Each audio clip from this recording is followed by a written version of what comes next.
You're listening to littlepodcast.com. Apparently, Oh, Matt's yeah, I'm on the killing chat. Nobody's zombies. here. He called the diver a pedophile. It's a timeless truth that girls do just want to have fun. I know some Russian hackers that will help us out. All right. How many potatoes does it take to kill an Irishman? 0. This is talking about Pick and Save grocery store in a town. Welcome to Born in the 80s, episode 316. Austin 316 episode. I just thought of that. I'm your host, John Danger Rowe, and joined by my co-hosts. Matt Haig, no middle name required. And TJ May, what is my middle name anyway? I don't know. Your middle name is Of. Yeah, T. Well, I'm assuming it's J. James? You haven't done this game with me before? This is my favorite game to do with new people. I feel like I have done this game, but it's been so long because I only ever call you TJ or TJ May. Yep, that's the right way. It's not James. Well, I know your first name's Thomas. That is correct. Jeremiah. No. Jonah. Jeremy. No. Oh, is this something really Not weird? No, it's a pretty standard middle name. Oh, okay. Jonah? No. No, I did that one. Okay. This game is going to go on forever. Can we get a hint? Jimothy. Well, it is a... It's definitely not Jimothy. It's not Jimothy. You guys missed one of the more weird, but one of the ones that's mostly told to me as we play this game. Which isn't as common, but people always say it. So let's see. How would I give a hint without making Jane? this game less fun? It's not Jane. Is it Jonathan? Thomas Jane. It is a very standard male name. My middle name is a very standard middle name. Jack. John. I guess the second hint is that you guys made Jeb. an improper assumption to start this. Oh. It's not a J. It is not a J. Okay. Alan. No. Bill. Yeah, it's William. Is it really? Oh, yeah. Wow, you have a really fucking, you could be like a royal person with that name. And wait, so your name is Thomas William May? Yep. And you're Now, almost done with it. Junior. Yes, Now, there it is. There's the TJ. Now Okay. I'm gonna blow your mind here, and I'm gonna ruin all of my secondary verification or my secret questions. But my father is Thomas William as well. So you're my dad, TJ. I'm everyone's dad. I'm the internet's dad. Yeah. I'm always the the father father figure in most internet groups I end up being in. Wow. Because I try to take a very positive parental role. But regardless of that, my name is literally just they copy and pasted my dad's name and tacked on Junior at the end. Nice. I've got no different middle name, nothing. I'm the epitome of lazy. I mean, So your yeah. dad's name is T. Yeah. Okay. That was a good joke. I think it was a good joke. Anybody else think it was a good joke? I think so. I think the audience can decide. Yeah, exactly. I don't know. Are you guys on Twitch? Like, comment, and subscribe. We should be. I'm not right now. I was about to say I'm not on the chat either. So apparently, Oh, Matt's yeah, I'm on the killing chat. Nobody's zombies, here.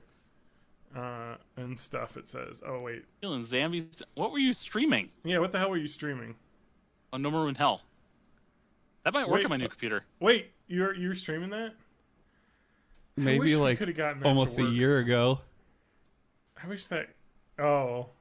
Wait, you're streaming on I Make Noise. Yeah. You're on a different channel. Oh. You're not Well, doing this on Mad Music. It Let's doesn't start matter. this show over. No. We cannot do that. No, you're perfectly fine. We're in the important spots right now. We're recording in the right spot. It doesn't matter. It's on YouTube. Yeah, I'm right switching now, so Twitch that- channels, but you pull from the YouTube anyway, so you'll be Yeah, I fine. was about to say the YouTube one's right, and that's the one I pull from anyway, so I don't give a shit. Yeah. Yeah, I should Wow, just what's the I fucking Make remove Noise? that Why do you channel. have two different Twitch accounts? Are you Because try- one was going to be his musical brand, and one was going to be him, and then he just is doing everything for Mad Haig Music now. Yeah, is one of these your secret Russian channel, like a bot? Speaking of bots, Hey, transition. I'm very disappointed at my loss of followers on YouTube. You lost followers on Twitter. Oh yeah, I bet. I got to pour one out. I didn't realize. I thought I had been purged of all my fake accounts, but I had not, and I lost another 200. So You're at what 460 now? No, I was at 460.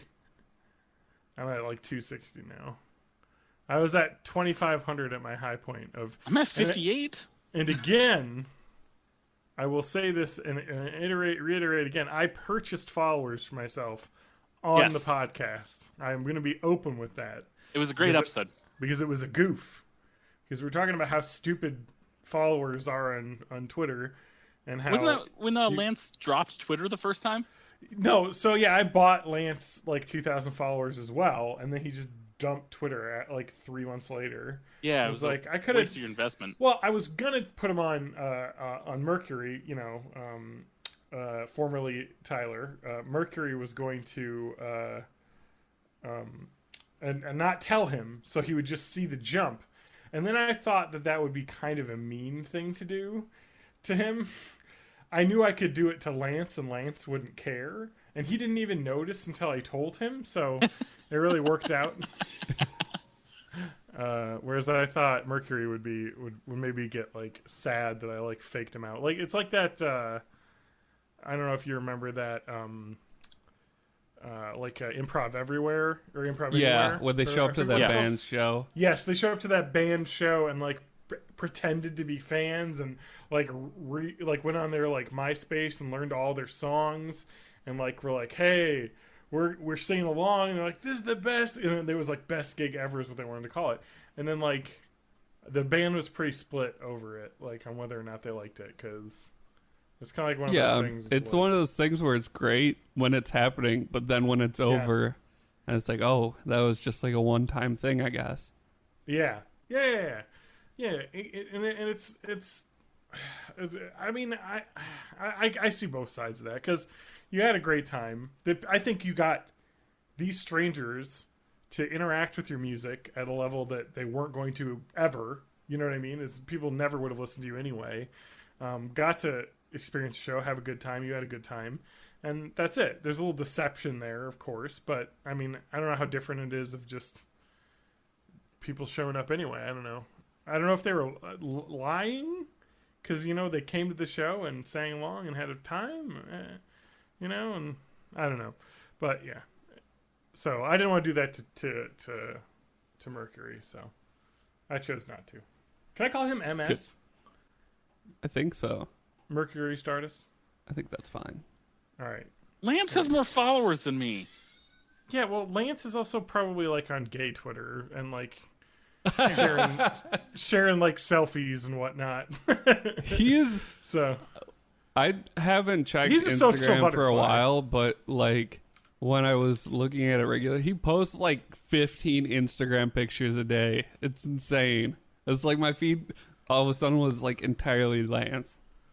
I mean, I guess I understand, like, with Lance. I mean, it makes sense because he posts a lot on Twitter. Like, I don't think you post quite as much as he does. No, so I'm mostly retweeting like. I mean, subscribe and follow. He does I'm have still really coasting bad... from back when I was like following, like doing a bunch of mutual follow back stuff with other musicians on Twitter, and then he is following about 7 times what I am too. Yeah.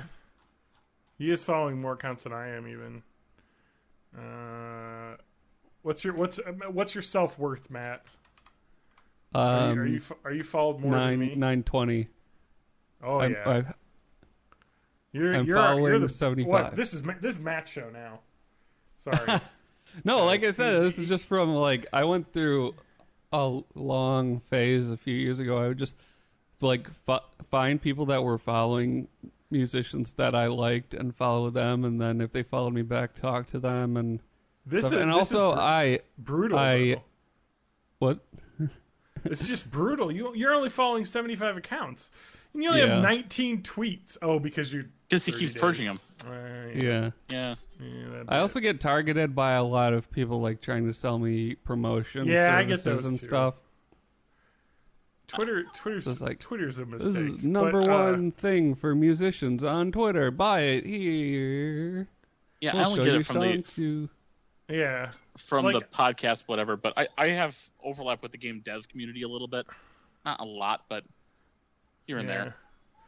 Like I get followed by like random like people. Yeah, like there's this. I just got followed by Chanello's Pizza, which is a Virginia pizza place, because I have Virginia as where I'm from, and I tweeted about pizza. Right. So that's fantastic. Yeah, exactly. It's just so crazy. Like you should call and see if they deliver here. Like here's my problem: is I'm too nice because like I follow a lot of people, and then they follow back, and then I cannot unfollow them. Like, you know what I mean? Like, so I will forever have following more people that are following me because I feel bad. Like unfollowing You're just people. guilt following everybody. Well, if I get a follow back, I feel like it's fucking not nice to unfollow. You know, like you follow me, I follow you. That's how it works. You know. Yeah. Well, eventually I just kind of like looked at people's profiles, and anybody that hadn't posted in several months, I just got rid of them. Yeah. But it's kind of now I'm just to the point where I just don't pay any attention to it. It's like not worth any time. That's probably a good way to do it. To do like Twitter follower maintenance. Yeah. No, I Elon Musk is kind of a dick, huh? I love that my tweet about that too, because I was just like, oh man, as soon as I saw that I was like, duh. Oh my god. Yeah. Well, and he's been having like a Twitter feud with the diver that rescued all those kids. It's like really? Yeah, because I guess he gave an interview where he said that Elon's sub rescue idea was like a dumb PR stunt. Yeah, which it was. I mean, come on. Yeah. To be fair to Elon, I'm sure he wanted to help in any way he could, but also this benefited his company. So also, it works as a PR stunt. In response to that, he called the diver a pedophile on Twitter. The man that saved like 13 people trapped in a cave. Yeah, I love that's not a good look. I do love that he is... he's on damage control mode right now because a lot of stuff happened. He also said thank you for he has a pinned tweet from the Sierra Club from 23 hours ago, so he's definitely like trying to point people to this, and I gotta give him credit on this. He's the Sierra Club, which is a national climate change and conservation society. There's got to be a better topic of debate than whether or not Elon Musk is committed to climate action. He's dedicated his career to the mission of replacing fossil fuels with clean energy, and I strongly back the Sierra Club's advocacy work. We're proud to have his support. I mean, to be fair, the guy is fucking all about electric cars and solar power and batteries. So, I mean, you got to give a guy credit somewhere. He's trying here. You know what I mean? But he's also a business guy who donated to Republicans during the election. Because, and it's so stupid because he's saying reports I'm a top donor to the GOP are categorically false. I'm not a top donor to any political party, which is a dumb statement anyway. So you have no stances, you know, like, okay, like you're not going to pick a side, but you're also going to say you're not on one side. So what does that say? But anyway, businessmen do this all the time because it's pay to play. Like, yeah, if they want something done, no matter who, so he actually gave $40,000 to both a Democrat PAC and a Republican PAC, because whoever wins, then he can say, I donated to your campaign. You have to listen to me. You know what I mean?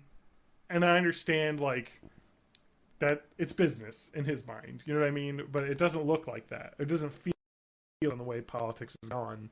So, you know what I mean? Anyway, so yeah, he's had a rough weekend. Because is he fixing his thing to the Flint water crisis thing he was talking about too? So we'll see how that ends up.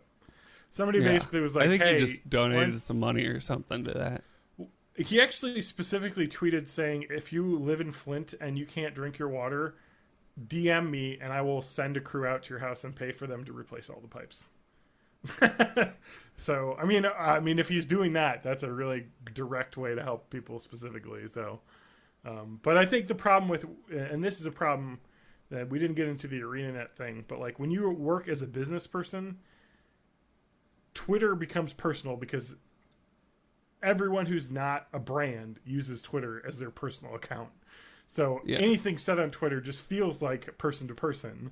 And so when you're doing things like trying to send a child submarine to help and it isn't needed, people will think, oh, you're just doing that because it makes your company look better, not because you want that as a person. So it's just kind of like a thing where it's like, you just got, he's a very outspoken guy. You know what I mean? So, I don't know. Nerd boys really evangelize this guy. And it's like, dude's a billionaire. So yeah, he's working on a different level. In terms of politics. People like to say like he's like the real life Tony Stark, and it's like, yeah, Tony Stark's an asshole. Like he's kind of who's the guy? He's an Edison like figure almost. Yeah. Did you forget the Stark Industries was built on selling arms to the U.S. during like the Iraq and Afghanistan war? Like they made bombs. They're a weapons manufacturer. Like, you know what I mean? They probably support the NRA. You know, it's like Tony's kind of a dick, you know, which is why I like him, because in comics, it's fun that he's a dick, but in real life, I probably hate him. He deleted the tweet where he called the diver a pedo. He said, "Sorry, pedo guy, you really did ask for it," or something. Oh my God, dude. But that's gone now, and I don't know what the conversation before that was, but it was some kind of feud. Yeah, I'm sure the guy had probably a profile picture or something of him with like a kid. Yeah, and it was probably like a nephew. I don't know. He probably was like late night. Hey, Elon, maybe put the phone down. You know, like don't argue with a person who heroically saved some children. You're never gonna look good, even if you think you're right. Like, yeah, it doesn't work.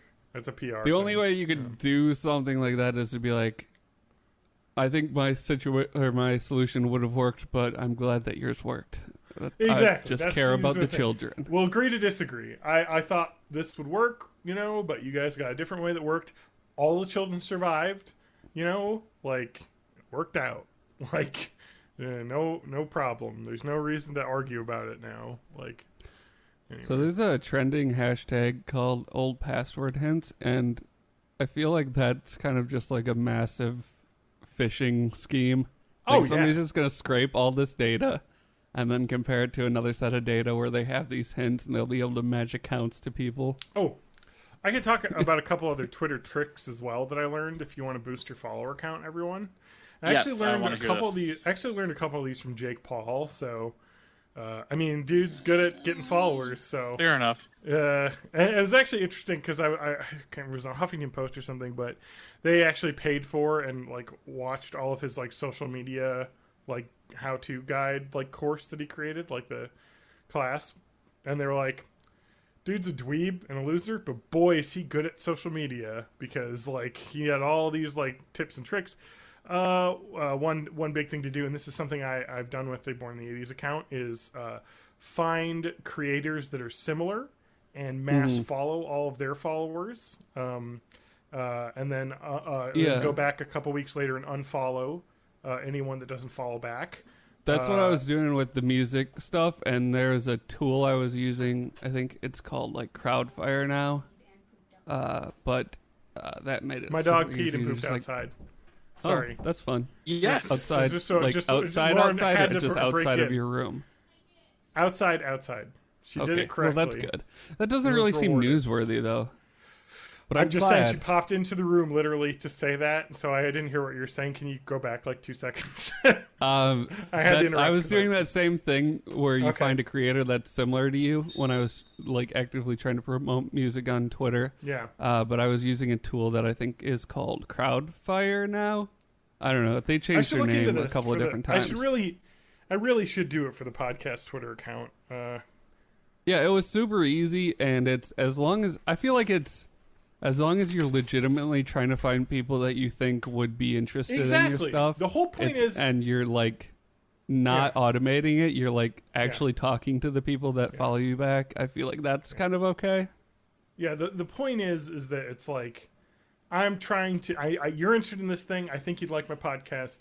I'm just going to follow you, and you can choose whether or not to actually, look at my account or follow. So, and for a while there, I was on the Born in the 80s Twitter account trying to social media manage it, and it's hard. Yeah, and it's just you got to be at it every day. It can be such a time sink where like you realize you're not even working on the thing you're promoting anymore because you're spending so much time promoting it. Yeah, so I think I'm gonna try and. When I get back to making like proper YouTube videos, I'll probably get more into trying to do some social media stuff. But yeah, I'm gonna try and utilize the Born in the 80s Twitter account more now. I'm thinking about it like it's a way to get us out there a little bit more. Maybe I'm gonna tweet on that account. I know there's a way to have multiple accounts logged in. Yeah, I have that on the app, but I can just switch between them. Yeah. I mean, because I should post on the Born in the 80s stuff too and help you out with that as well. Yeah, that's true. I mean, heck, I don't know how that works. Oh, yeah. Because it might kick you out from the device. Can you have somebody just as like a manager, like no, because you can positions or something like you? I can be logged in on my phone, on a tablet, and on the website at the same time. That's true. So it shouldn't be an issue. That's true.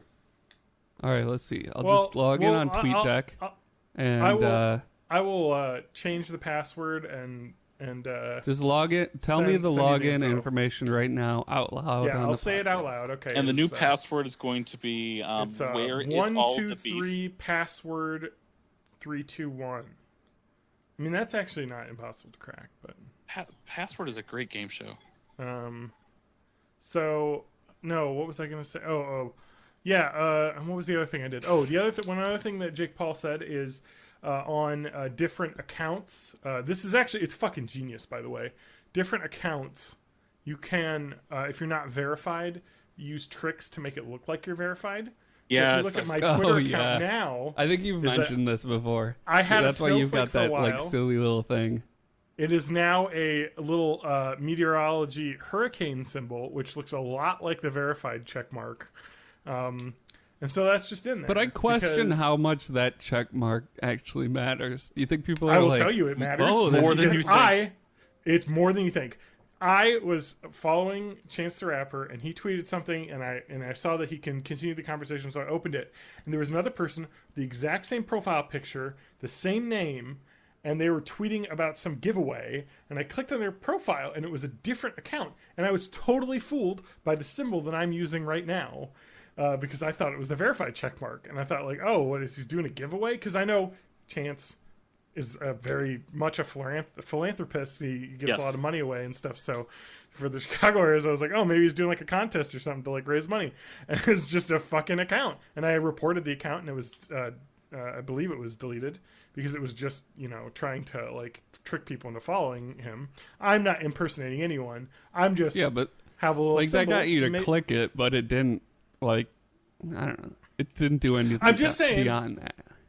Again, this is how social media works, and this is like the Jake Paul like knowledge. The click is what you need. The Jake Paul. Because if you can just increase clicks by 1%, like that's just enough to boost you. So, so I would. That's one thing. The other thing is, and Twitter doesn't do this. YouTube does this though. I think for like partners or something. Or I don't remember what social media it is, but on your banner, like what he would do was he would have the banner have a little checkmark image in it next to his face, so it looked like it was an official account, because the image on the profile page looked like the checkmark because it had the like on the it's like it's ingenious though, because it's so stupid how like people give a fucking shit about that checkmark, like, and it does not mean anything, you know what I mean? And like, and especially because they just verify all these fucking white supremacists all the time anyway. So yeah. So what you're saying is we should all become white supremacists, and then we'll get verified. Yeah, that's how you social media. Now, John, didn't you try to get verified on a previous podcast of ours? I Yourself, did. It your did own not account. work. Did not work. But maybe Nah. we should try to get our. We need no, more just the podcast. followers. We need more Yeah. followers. They're not going to do it under like a certain threshold. You know what I mean? Yeah. I'm gonna call out Spanky though. Where's the follow back on your podcast? I got the follow back. What are you talking about? I didn't get follow back. This fucking disappointment is what it is. I'm gonna unfollow and follow again so they get a notification. Yeah. Give me that follow back, goddammit. What else is there? Because I ain't no follow back, girl. Yeah, I'm just like I've been like going through my Twitter account too and just trying to like purge. And that's a good idea. I should actually look at the accounts and see, because if I'm following back on someone who's not tweeting for like the last 6 months, what's the point? It's just adding to my follower count, because that rate, people give a shit about that ratio too, you know. That's so dumb. I just like the following to follows ratio. I mean, that's Yeah. the big one. That's the big one. That's what I'm saying. Like if I'm following 900 accounts and I have only 200 followers, I look like a scrub. But if Why I is like their Matt, podcast following big stuff? Like, that's not going to help them. what? No. No, I'm looking at Wildaway's following right now. Is this our free social media advice? Yes, I'm looking at they're like following Star Wars. They're following the Daily Show. Well, Stephen Colbert kind of makes sense. Hamill himself, Oprah Winfrey, Bo Burnham, Hank Green, John Green, Neil deGrasse Tyson. We Rate Dogs. I want to tell you about Bo Burnham. Is Who is that Bo Burnham? I have he was a like Viner and like YouTuber and stand-up comedian. And he kind of like does music and stuff. He like makes songs. But he recently put out the movie Eighth Grade, which Okay. is supposedly really good. And like he's very talented. He directed and wrote it. So obviously the guy's fucking like a talented director and writer, because it's got like rave reviews. But I disliked his humor a little bit, because early on he was very like crude. He was like, I'm gonna say penis in the song, like that was his thing, you know. So it was like, because he was like 18, like 17, 18 when he started. So you know, and then he actually talks about like how he's like, man, I wish that I could erase all that stuff, because He's got 1.75 million followers. yeah. So anyway, to get back to me and Bo Burnham, and it's so hard, is that I have purposely mispronounced his name a lot because I think it's funny. I call him Bob Yurnham, and every time I want to say his name, I want to say Bob Yurnham, because I've done it so much. I've trained myself into saying it wrong, so I'm always just like have to stop myself from saying Bob Yurnham. Anyway, so. Yeah, I gotta see if I should follow some of these accounts, because I found some really good accounts that don't tweet as much, and it's like, gotta get that following count down. Plus, it removes a lot of the flack too if it's like dumb accounts I don't care about. Oh, there it is. I got scared for a second because I'm like, wait, While Away is following Ewan but not Spanky? No, I found Spanky's hiding halfway Okay. through. Are you just sneaking through, huh? It means Ewan did the account. Ewan, we miss you. Wonder how you're doing. Yeah, it's been a while I'll since just I ask. to that small boy. Canadian boy. Canadian boy. There's a podcast network that follows me. You know what my favorite I'm proud of a follow back though. What's your proudest follow back? Your follower.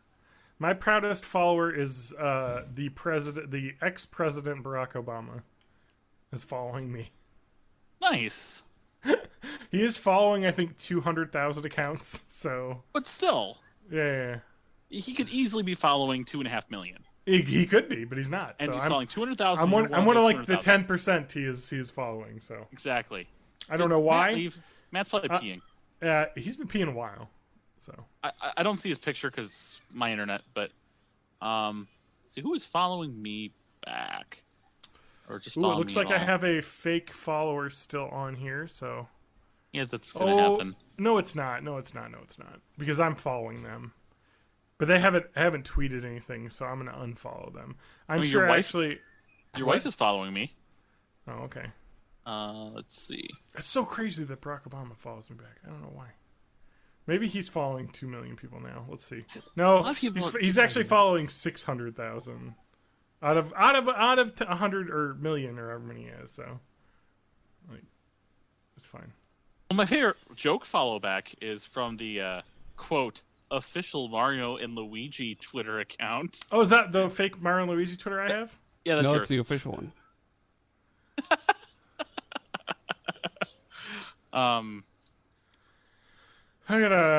But I'm like going through now, and I'm like, okay, I gotta unfollow some of these people that haven't tweeted in like a million years because,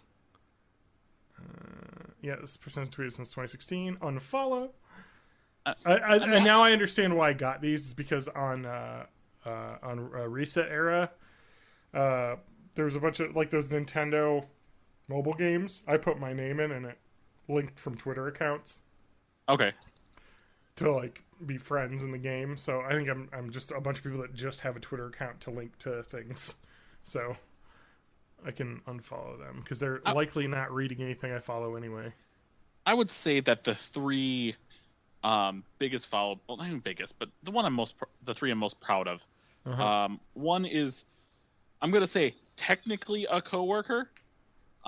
It's Cole Watson from GameStop TV, but he's also just a regular GameStop person at a GameStop in Tennessee. He's followed me back on Twitter, but I'm also kind of active on his Discord. Another one is a channel I'm a big fan of, and I still want people to continue following, even though they're currently in hiatus. They are working on getting some more content out there, and that's the Bad Acapella Orchestra at Bad Acapella. There's some great stuff on there, especially if you like anime and video game music. They have... It's so bad, it's good that it's bad again, and also good. And then the last one goes way back, because I followed him back before his brand was huge.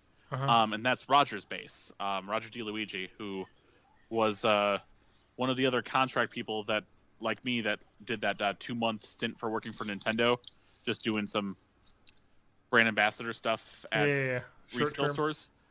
From there, he was part of Maker Studios for a while until Maker Studios just basically got rid of everybody. He is a big guy in the anime scene, especially One Piece, My Hero a little bit.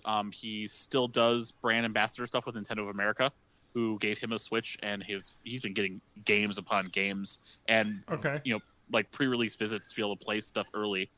And he's been now sponsored by Alienware and Dell recently, and he's gone to, I think he went to the, what was the big Infinity War? He got to go to the Infinity War launch night, red carpet. And he's been getting a lot of those things as well. You're also followed by me, which is like pretty impressive. So, God, I just unfollowed Gary Shandling. I guess he's not going to tweet anymore. So, well, you don't know that. It's true. You're right. It depends if his account was managed. Let's or not. all just follow Randy Quaid. I had to unfollow him because it got too crazy. Yeah, I get that. Does Tupac have a Twitter? Is it still active? Probably. I don't know. He's hanging out in Costa Rica. Is there a verified tweeting. Tupac Shakur? I'm pronouncing his last name wrong, but is there a verified Tupac Shakur that is actually active? Oh, what the fuck, man? It's a hologram. There it is. Yeah, at Tupac, the official Twitter Tupac, managed and operated by the estate. Nice, guys. What would an estate have to tweet about? I don't know. Let me peek at it. Oh, upcoming like re-releases and whatnot, because there's still people making money off of that. Oh yeah, a whole bunch. Yes, but then like, I don't know why you would follow that. I guess if you're a huge Tupac fan and you want to see like old interviews and shit. Yeah. I should specify because you can't read this on my screen. When I said at Tupac, it's at the number 2 Pac, P-A-C. Last tweet was on June 29th. All right. It seems to tweet about like once every week or two.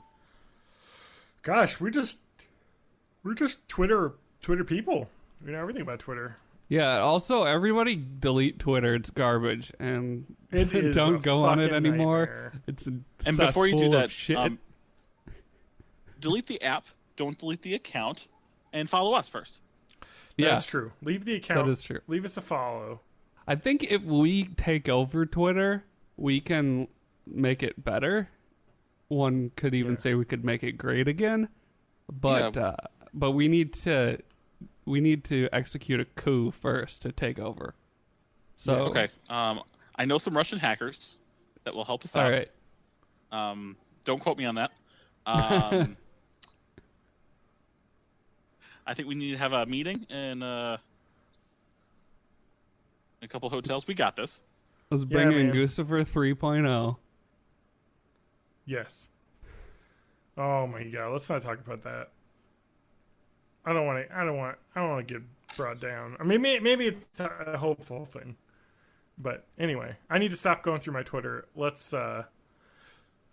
One real Let's Twitter go tip is to unfollow anybody who makes a living off of like stoking flames of outrage. Oh yeah.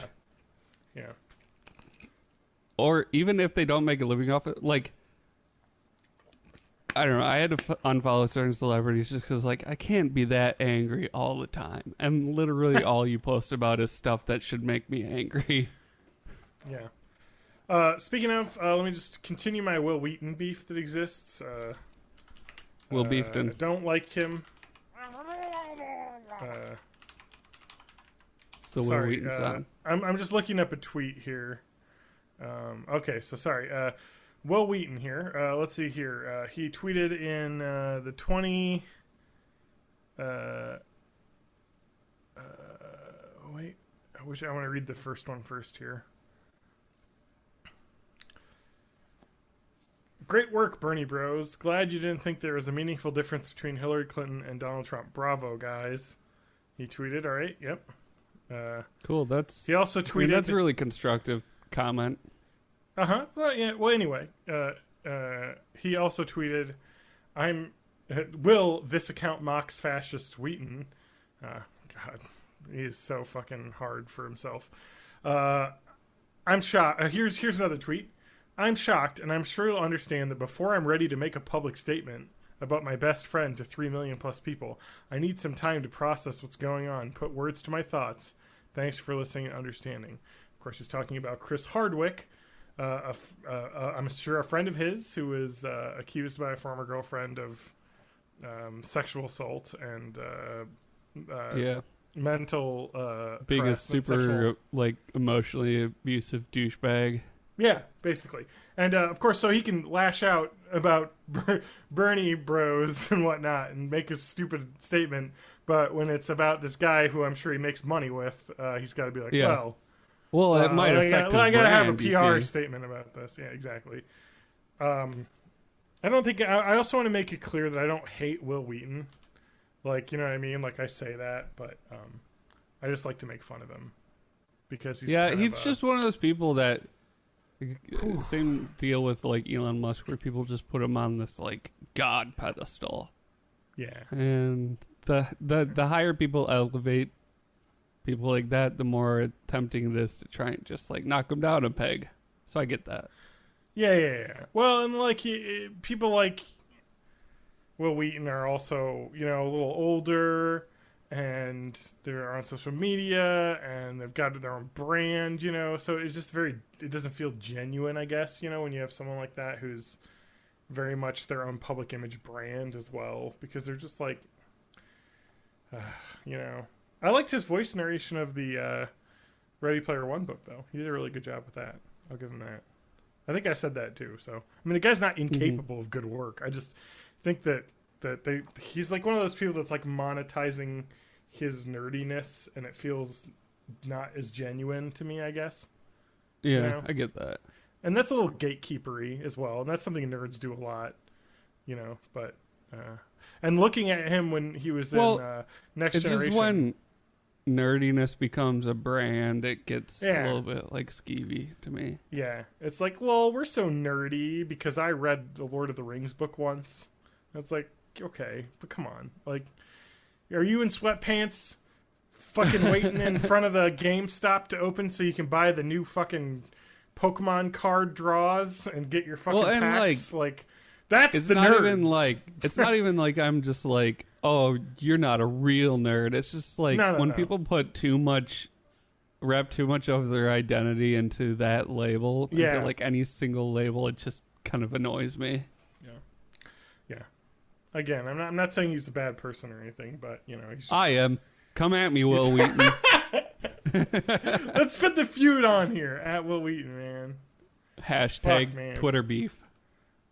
Oh my god. Elon Musk I think versus the diver that saved a bunch of children. Matt versus Will Wheaton. If I remember, he also had me blocked because he had a thing that was auto-blocking people that followed certain accounts.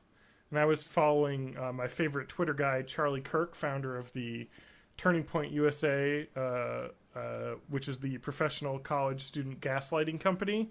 And I followed him for the lulz because I like to quote tweet him and say dumb shit about him, about how like he's like 40 and he's hanging out with all these 20-year-olds. But anyway, that it was like an auto block, which is such a dumb thing to have on Twitter. Like, anyway.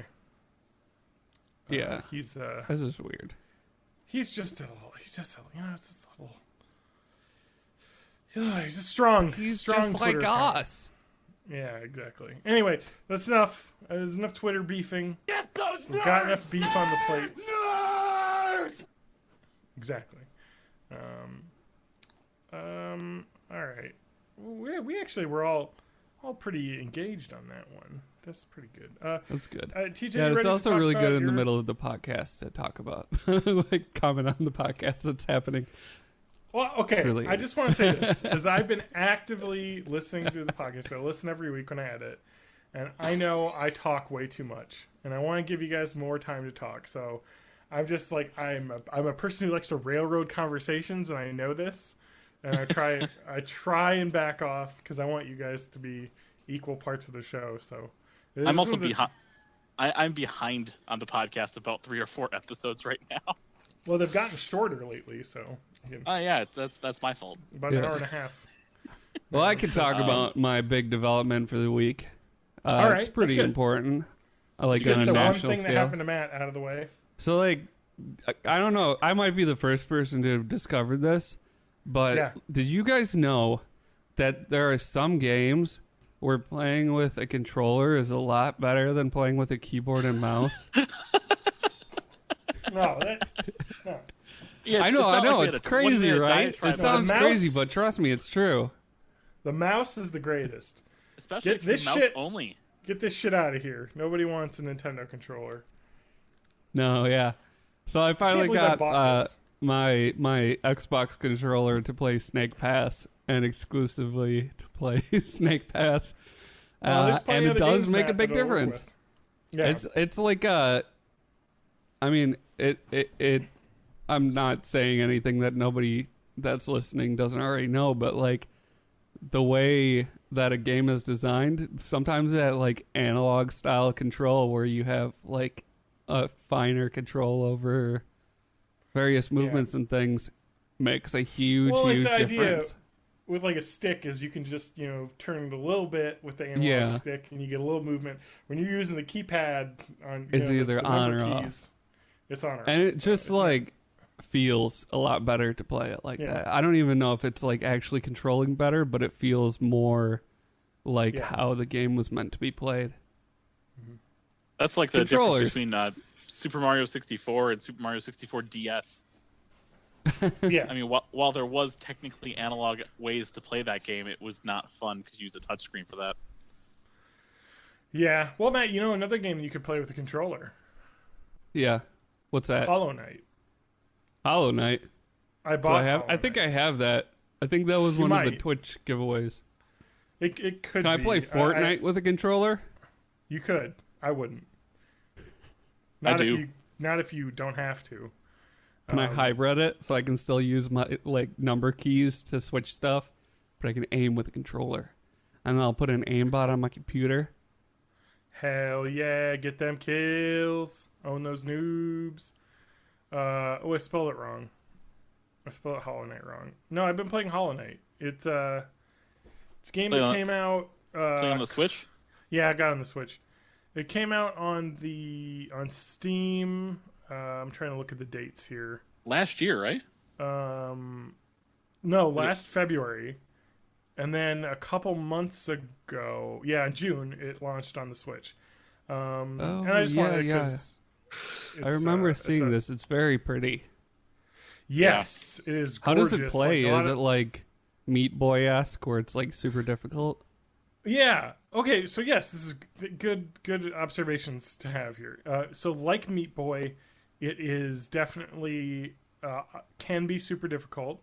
A lot of people have likened it as to like a platformer, because it's like a Metroidvania where you get powers and to get to new areas and whatnot, and you get more stuff. So it's like a Metroidvania or like a Castlevania, which is like a Metroid or a Castlevania game. But it also can be very difficult to the tune of like a Dark Souls. People have compared it to, where it's very much about precise movement and attacks and very deadly enemies. So if you make mistakes, you can die very easily. You lose your money if you die and don't get back to where you were. So it can be punishing in that respect too.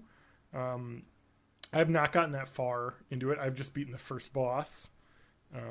I did not die, though, to the first boss. So I was worried because people were saying how punishingly difficult it was. And I was like, I don't really want...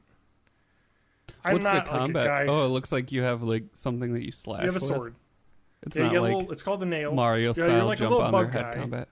Okay. Yeah, you can do... Well, not jump on your head. No. You can... And it's called pogoing, which is a skill that is good to learn, is where you attack downwards. You'll get a little jump boost. And you can like jump attack on someone's head constantly. Anyway, it's a very technical game, which is what I was saying. You probably would be best with a controller. The sound, but it is gorgeous. The soundtrack is great. It's $15, and it was $15 on the Switch as well. Like, I'm sure. I'm not telling you how to spend your money, Matt, but I'm just saying. I think I already have it. I think it was one of the Twitch giveaways. It could be. Or the Amazon Prime thing, like one of the first ones. Yeah, sure. But anyway, it's a really cool game, and it is. I'm sure it gets more difficult. You know what I mean? But it didn't feel like I was worried it was going to be just insurmountably difficult, and like, I just don't want to be punishing. But it's kind of a game where. And I read kind of some hints and tips and tricks is very easy to get damaged even by basic enemies, and you can get comboed, if you're just not paying attention. But one of the keys is when you're fighting bosses is dodge first, attack second. Like try not to get hit. Is it like a block key? There's no blocking. It's all dodging. So you're just that's usually my go-to. Just like fucking hold that block key down until I'm ready to attack. No. But the idea is that you want to just kind of spend the time when you first encounter a boss to get their patterns down and learn at the moments that you have to strike, because they'll have moments like one of the first bosses, False Knight, is just a big old dude with a huge like hammer thing, and he swings it really fast. And you're like, man, is there enough time for me to get an attack? But like on some of the swings, he'll like get stuck in the ground a little bit, and you have a chance to get in and get a couple slashes. So it's kind of like the thing you just gotta like, okay, now's my opening. And you jump in and attack, and then you get back and dodge, and I found it actually pretty satisfying. But the animation is amazing. It is just a gorgeous game. The sound is incredible. The characters all have their own unique little voices, and it's like kind of like Simlish speak that they have. That's really fun. Yeah. And, I'm a huge fan. So far, again, it definitely sounds like something I'd enjoy. I think there's like 10 areas or something like that, or how many? Let me open up. So I haven't finished the one I'm in either. I just have defeated the boss in the Crossroads area. So there's plenty of other areas to go to, and I heard they all get more difficult. I also heard a horror story. I guess there's an area that's like the Underdark or something. I don't remember what it's called, but it's full of terrifying spiders, and there's no way to get out. You fall down like a giant hole, and it like traps you. Like the game can be punishing in that way. Oh where man, it's it just looks like I do not have it on my Twitch thingy. So I guess Well, look out you for said it was on like Steam $15. sale. It's 15, but I must have been looking at it to buy it at one point or something. Yeah. I would recommend it if you like Meat Boy. It's like that. It's very technical, difficult. But unlike Meat Boy, it's not like, oh, you can just redo a room if you die. Like if you die, you go back to the last bench you saved on, and it could be like a couple minutes of backtracking. And the game is built around a map system. So there's a little map bug who's really fun. Actually, he sings a little jaunty tune when you get to the room that he's in. But you have to get the map from him to get maps of new areas.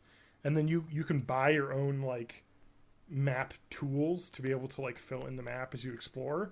So when you get into a new area, you're fucking just blind as to where you are. And you have to just kind of find him. So it can be really stressful, especially if you get really deep and then you just get to a spot where you just get, outplayed and killed and you lose everything. But also the money you get, it's like Souls and Dark Souls.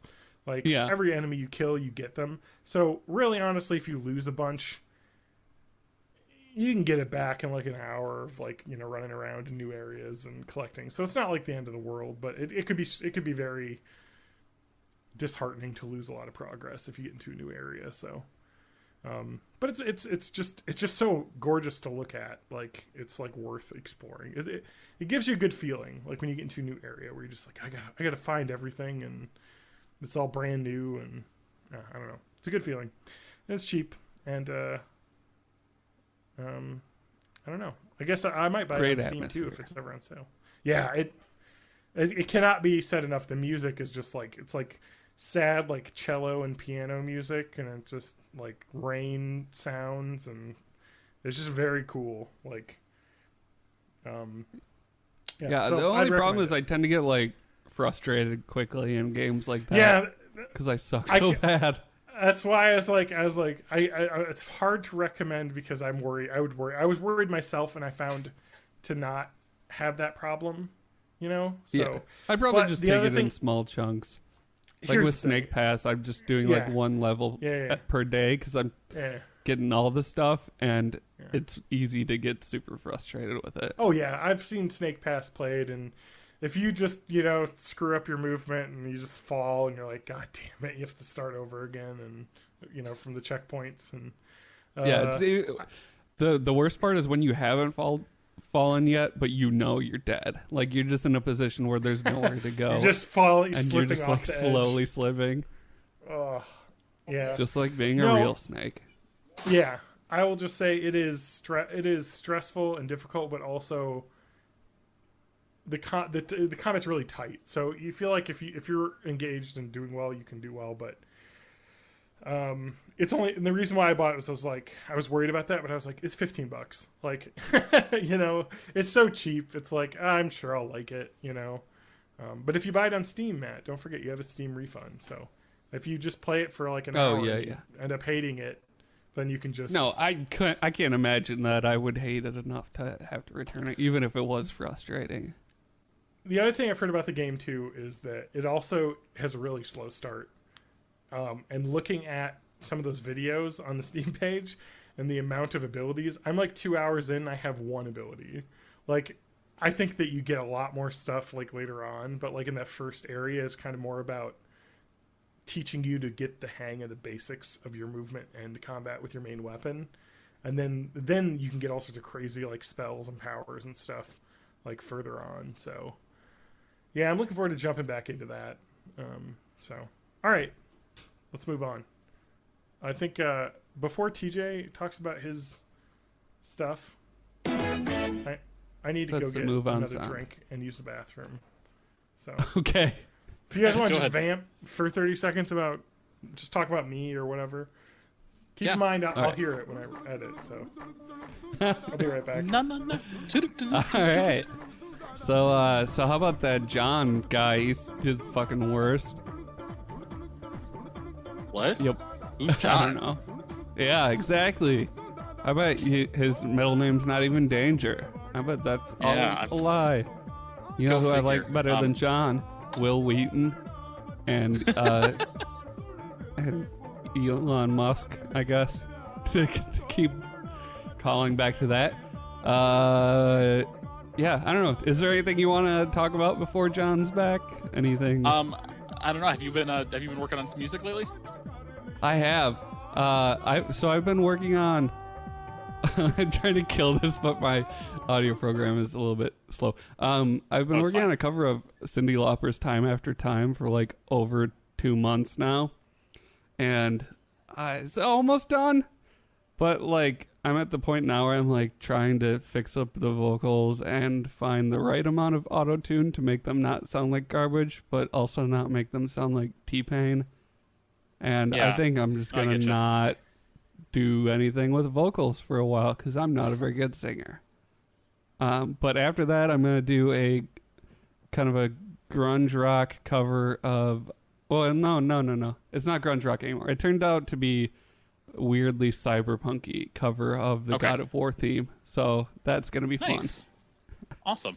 So what you're saying is you're not a singer, but you are a vocalist. I'm trying. I'm getting better. It's just I'm so far away. You definitely put words to music. Yeah, I'm just not a very good one. But that's like when I was playing SteamWorld Dig and Snake Pass and stuff, what I'll do is I'll have a track on loop in the background and I'll just be practicing singing for like hours and hours when I'm playing that game. And that's how I can play a game without feeling like I'm being lazy or I don't know. I get weird about having expectations for how I use my time, and I feel a lot of guilt if I don't do stuff. But yeah, the right game that doesn't require like a huge amount of focus is actually pretty good because it engages a certain part of your brain and leaves the other part open to do the singing stuff. And I don't know, there's all kinds of like possible studies on that. I don't know. There's like I've heard stuff where a little bit of distraction can be helpful for learning, and hopefully that's true because otherwise like I just get bored and I don't do it. Yeah. I had something I wanted to go with and now I'm completely missed. Oh yeah. Time After Time is such a song that could be definitely reinterpreted in so many different styles. Which direction did you decide to go with it? It's kind of, I don't know, what do I say? It's kind of like a 9 Inch Nails-y kind of thing because I had a what feeling you'd go that way. I was working on it and it was already kind of an electronic rock thing, and then I ended up slowing it way down to practice some guitar stuff. And I was just like, "Oh, this is kind of nice." Yeah, so you just left it there. Yeah. Yeah, that's basically. I had to like cut out some of the song a little bit because when I slowed it down enough that it ended up being like 6 minutes long or something like that. So I cut out some of the repeats. It added about like 60% to the song. Yeah. Don't mind me. I'm just updating my DVD library. Oh, nice. We're just talking about my art, John. Well, my art is getting digital copies of my Seasons of Growing Pains put on my computer. That beautiful man, Alan Thicke. So everyone that's listening should go check out my cover of Time After Time. That should hopefully be on Spotify by the time you hear I'm excited. This. I love that song. It's deceptively melancholy. Well, all right. That's unfortunately, and that's weird, but that's exactly the direction I thought you'd go with it. Well, speaking of my it sounds super poppy and stuff. What? No, it sounds like all poppy and stuff, but if you pay attention to the lyrics, it's actually kind of melancholy. It's about. It's one of those. It's one of those things. It's like about a relationship that wedding. You're not sure if like you're gonna stick with it or if it's holding you back or what's going on, and it's got a neat 80s video that is very 80s. Love Cyndi Lauper. Yeah, she's pretty great. All right, she's still performing, isn't she? Yeah, I think so. You're gonna do Girls Just Want to Have Fun though next, right, Matt? Yeah, sure. Girls I'm waiting. just wanna, cause it doesn't matter if a woman is singing it or a man or other. It's a timeless truth that girls do just want to have fun. That's true. You're just letting the girls know that you know that they just want to have fun. As long as you're not being trans-exclusionary. Yeah, exactly. that's not being non-binary fun. people. Yeah. Humans just want to have fun. Is what I'm going to change it to update it. So girls just want to have fun. This is gonna be a Slayer-inspired cover. Yes. I'm waiting for Lorde to cover "Girls Just Want to Have Fun" and do a really sad. I haven't heard anything Lord's done in since Royals. Really? I guess I Oh, just don't hear new music anymore. Her new album was really good. I think it was in my top 10 last year. I don't think I've heard new music in years because all I listen to is meme music at this point. It's the only new stuff I do. It's covers, covers of gay music with lyrics, covers of anime theme songs, and just joke songs. I think that I need to try and remember this. I found this YouTube channel of this dude that just remixes Simpsons stuff. You might already know about it, but I feel like it'd be right up your alley. I don't know what it was. I hope it pops up on YouTube Music. This would be great. I think my favorite thing about or I'm sorry, thinking of not favorite thing, but one interesting thing about the stand-up that John Mulaney did. He did a special on Netflix recently, and he talked about how you have tastes in music, and then once you hit 30, you don't ever listen to anything new again. Yeah. And I think that's wrong, though. I mean, at least for me, I listen to new music every week. I don't know. There's a different direction to go with it. But I think it's true for a lot of people. You kind of get your stuff you're into, and you just kind of listen to that. Even people who do try to continue to stay up with modern music, imagine your Life iPod. Okay, you've got this Life iPod that's got, let's say 1 terabyte of space on it, which doesn't exist right now, but let's just say that it does. And as you're a kid and you're starting to listen to songs, you start putting things on there. Things get overplayed and comes off and whatnot. And as you continue to listen to modern music, you'll still add some to it, but you're still going to also want your old stuff in that mix. And you're going to put less and less of the new music you're listening to, even if you do enjoy it, into your Life iPod. And once you get past a certain point, you'll still listen to the new music, but it'll be kind of like a one-off this, one-off that. You'll be able to, know that it exists, but it won't be in your enjoyment playlist. Yeah, I agree with that. Also, the new stuff I listen to tends to be more in the style of the older songs that I already like. Yeah. So I feel like I'm kind of getting more trapped in a genre than getting trapped in specific songs. I've never been that way. I literally listen to every genre, and I've always been that way. I guess I was I don't know, I'm just not picky, I guess. I just like to listen to everything.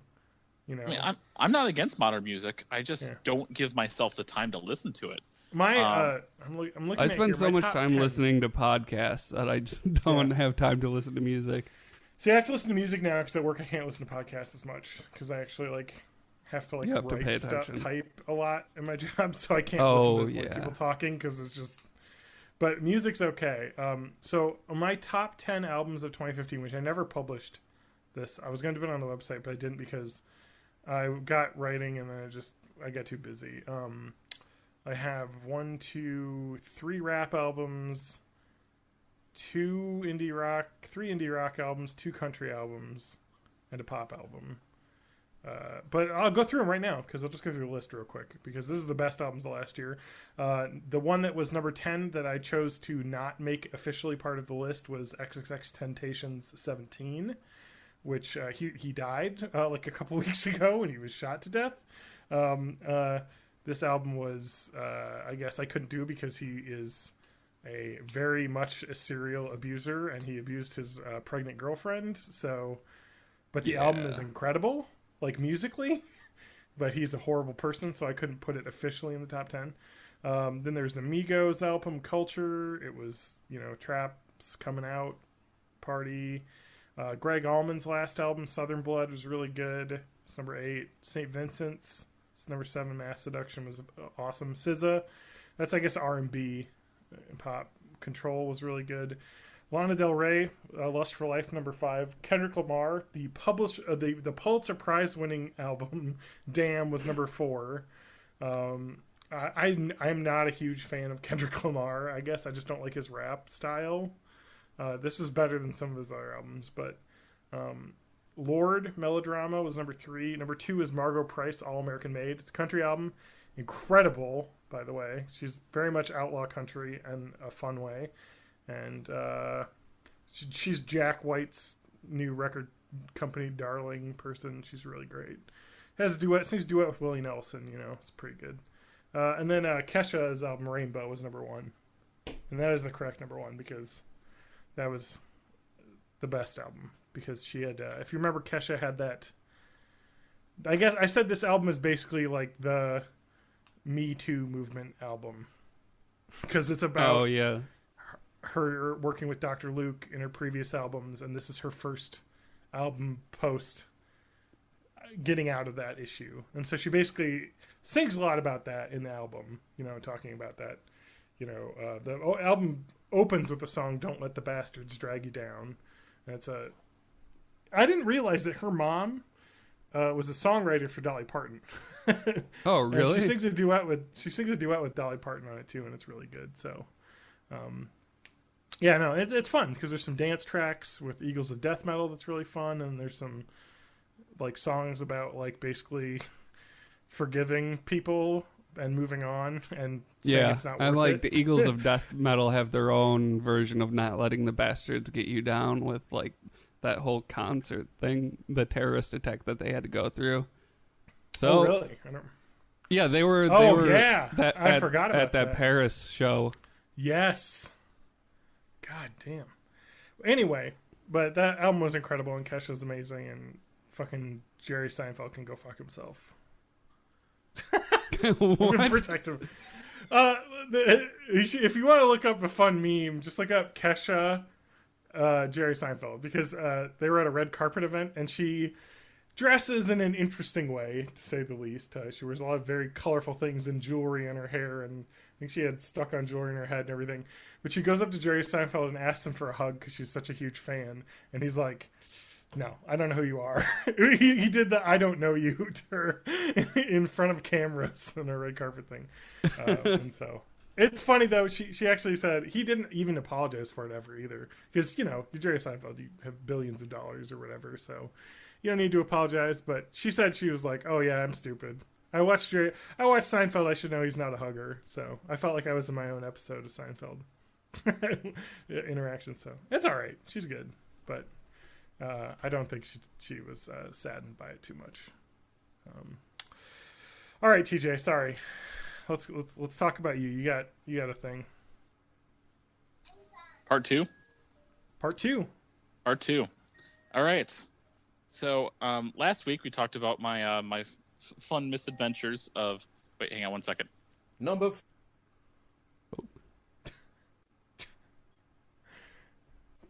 Sorry, my daughter was done watching.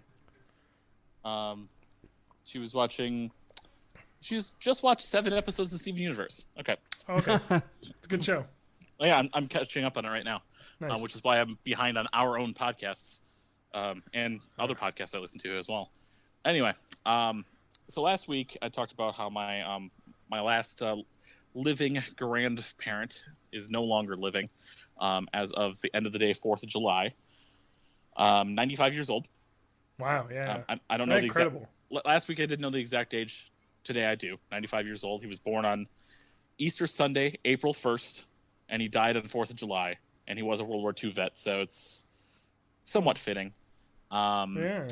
So I went up for what I thought that was a funeral last Saturday, and no one was there. They were setting up for a wedding, and no one had any clue what was going on. Turns out didn't look at the date. I just looked at the day. Like it says Saturday, I imagine it'd be this Saturday. It wasn't. So yeah, a funeral. I ended up being a pallbearer means I bared a pall. Whatever. The pall is kind of a shawl that you put over the casket during part of the ceremony. Yeah. And It's something. the way people something, say like a pall went over someone. Yeah. Like when they get that like a deathly afraid of something. You know, Yeah. Like... which is different from being appalled of something. Yes. But I'm sure that's where the word came from. Most Appalled. likely.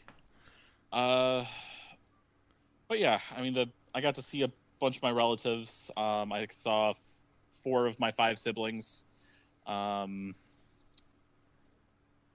I mean, the thing itself went without a hitch, but I know there's going to be drama, and I'm keeping my buns and everything I think of out of it. I know there is. What is it like? So PG like- with that, TJ. There is. There's. I guarantee there's going to be some sort of will dispute over between my father and his siblings. Did he have a will? Yeah. Well, then there shouldn't be too much of a dispute. I mean, like, Yeah, there's gonna be a fight about it. oh, I'm sure, but I it's know kind of there one of is. those things. It's like you gotta just. It's kind of sad, you know. It's just kind of like you. I mean, I don't know. It's advice I'd give anyone. If you have kids and a family, you have to write a will. I mean, I don't know if this was in the will, but I know that I know that his house was something that he was hoping would be inherited, not to be sold. Not to be sold. And before he even died, it was sold to one of his grandkids. Yeah. So sold from my dad to one of the grandkids. So it's kind of inherited. Yeah, no, It stayed in the family. Inherited for $177,000. And then now there's about $15,000 to $20,000 worth of mold damage that they got to deal with right now. At that house? Yep, because and when you buy a house, you should get it inspected, and because it was family to family, of course, no one did that. Yeah, that's not Yeah. smart. Yeah, Nope. mold's tough because you gotta basically tear it all out and replace it. Exactly. Yeah. I'm worried about that in my house because sometimes I get a little mildewy smell every once in a while. Some places You should just get 100 dehumidifiers and set them up throughout the house. And I think This is that the kills problem mold. is that the people who live here had put a humidifier up in the house, so a whole house humidifier. They have an April air humidifier, so I didn't even know I that was was a like- thing. yeah. I'm not gonna run it. It's insane. Yeah, I won't. Like Unless it- in the during winter, the dead of winter when you've got the heat going, maybe then, but like just the rest put a of the humidifier in time. your bedroom, like because that's where you have the biggest problems without a humidifier is the bedroom. It gets dry when you're sleeping. Yep. So I'm just going to put a humidifier in the bedroom in the winter. No need to make the entire house moist. So The only thing in the house that really needs to be moist, is a good freshly baked cake. exactly, Yeah. delicious cake. And my butt. It's just delicious cake. I don't know if you want a moist butt. That sounds bad. I don't know either. That sounds bad. I'm Well, gonna take TJ, that I'm back. sorry. Sorry. Was for there your like loss, a and I hope it classic works out. funeral, like bring a hot dish eating event afterwards? Because whenever I have been to a funeral, it's always like cheese and potato based hot dishes where everybody just eats Yeah. their feelings afterwards. Yeah. We went to a banquet hall, and it was just kind of like masticholi and meatballs, and Yeah. baked chicken, huge potato wedges. Okay. Like potato wedges are the entire potato, but they were like a quarter of the potato, of decently sized potatoes. They were delicious. My kids don't like potato wedges or even What? fries. I know they're Man. wrong. How do you They children just are. like potato products? What's wrong Like- with you? I don't like wedges as much as other types of fry, but wedges are great regardless. I like to pretend that it's healthy for me because I taste the potato. Yeah. Yeah, because there's the starch in there. You're just like, yeah, Exactly. Yeah. This is a vegetable, right? Potatoes are a Yep. vegetable. Pizza's a vegetable. There was There was that Potatoes are not a thing. vegetable. There was that thing. What was it, about 10 years ago, where I want to say it was someone. He was either lobbying for the potato company or he works as president of the potato company. Ate nothing but potato things, all meals of the day, for an entire month to prove that you could. To prove that you could. That it was healthy enough to be the only thing you eat. To say that it's good enough to be classified as a vegetable for school lunches. No. Yeah. And that I mean, was you that was still can the response. live. He was There fine. have been there have been civilizations that have lived entirely off of potatoes and cow's milk, and that's enough to get like your full spectrum of nutrition. Also, an adult man eating something is not the same as what you feed to children who are growing and need nutrients more than an adult does. All right, it's time for the tasteless joke of the week. All right. How many potatoes does it take to kill an Irishman? 0. That's a really good one. That is an old joke. It's a historically semi-accurate joke. Too soon. But it's too soon. Too soon. Potato famine's too soon. Yeah. Yeah. And at least it's not an Irish joke that talks about stereotypes. I'd like to mention that I have the door shut in my computer room, and both of the cats have burst in. They pushed the door open. Of course. I'm now petting them, so I hear the jingles angles. You're fine. How's Steve doing? He's good. He did TJ, not appreciate I found the new... YouTube channel I was talking about, and I'm putting it into the Twitch chat. Nice. So go nuts on that sometime. Should put that in the Discord, but that's fine too. I'll go ahead and do that and subscribe. Oh, I've heard about this guy. Yeah, he just does like little remixes of The Simpsons. Oh man, I'm gonna put that in the Discord. And they're all like good songs too. Yeah, that'll be in the Discord. Oops, let me Control V that. So for the listeners, that's YouTube channel Dankamus. Dankamus. Dankamus. Yep. Look him up. TJ, anything else to add? Besides the potato wedges being large? Let's I mean, besides finding out even more drama than I've ever wanted to know, I'm super glad that I stay aloof, and I've kind of voluntarily exiled myself from the rest of the family. There's a term for that. You don't have to sleep in a haunted house. Estranged. No, estranged. That's it. That's the term. I voluntarily estranged myself. I mean, not 100%, but I'm enough of the person that can fit in with any of the family's feuding factions, because there are. Yeah, that's how in a situation like that. That's always like the best way to go. Just keep a little bit of distance, and then just I love them all. I hate them all. We all know you're pretty strange, TJ. Yep. Very strange. Not a doctor yet, but strange nonetheless. But I am catching up on Steven Universe, so I'm getting through that. It's a good show. It is a good show. Even no matter what Spanky says and how much he hates it. No, he just hates good things. It's a meme. It's a meme that he hates it. He hates everything. Yeah.